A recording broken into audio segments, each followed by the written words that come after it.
Most people think Americans are rich because they earn more money, but the truth is, a huge number of wealthy Americans actually started with nothing. No inheritance, no safety net, sometimes not even a stable job. So the real question isn't how much they earn, it's what they do differently from day one. In the US, wealth building isn't treated like a lucky outcome. It's treated like a system. And once you understand that system, you start seeing a pattern. People don't wait to become rich. They start behaving like wealth builders long before the money shows up. It usually begins with income, but not in the way you expect. Instead of relying on just one salary, many Americans focus early on increasing their earning capacity. That means learning skills that pay more over time. Sales, coding, marketing, finance, these are not just jobs, they're leverage.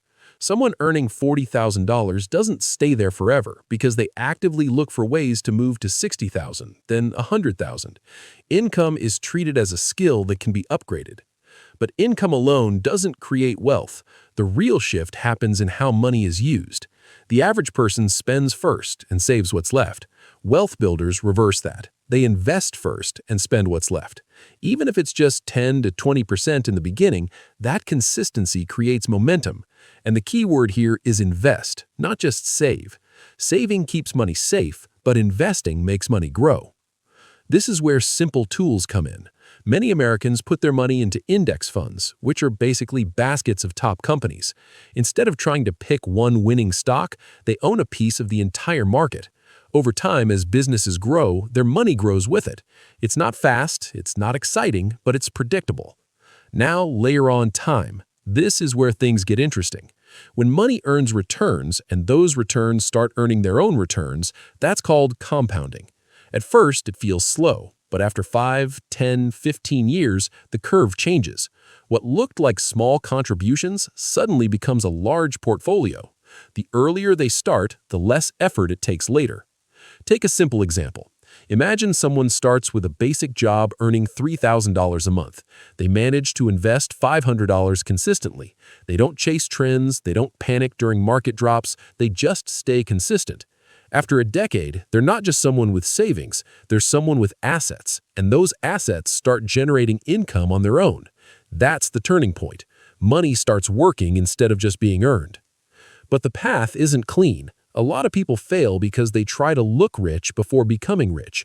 They upgrade their lifestyle too quickly. Bigger car, expensive rent, constant upgrades. The problem isn't spending, it's timing. When expenses grow faster than investments, wealth never catches up.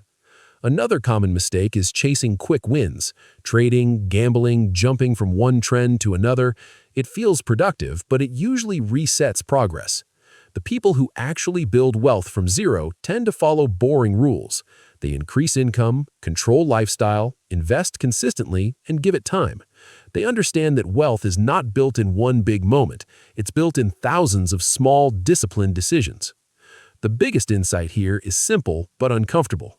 Wealth is less about intelligence and more about behavior. Two people can earn the same amount, but their choices create completely different futures. One ends up dependent on a paycheck forever, the other slowly builds freedom. If you zoom out, the system becomes clear. Earn more, keep more, invest wisely, repeat for years. No shortcuts, no hacks, just a structured approach that compounds over time. And the most powerful part is this: you don't need to be in America to follow this system. The principles don't belong to a country, they belong to human behavior. The earlier you adopt them, the more time starts working in your favor. Because in the end, wealth isn't about where you start, it's about how long you stay consistent.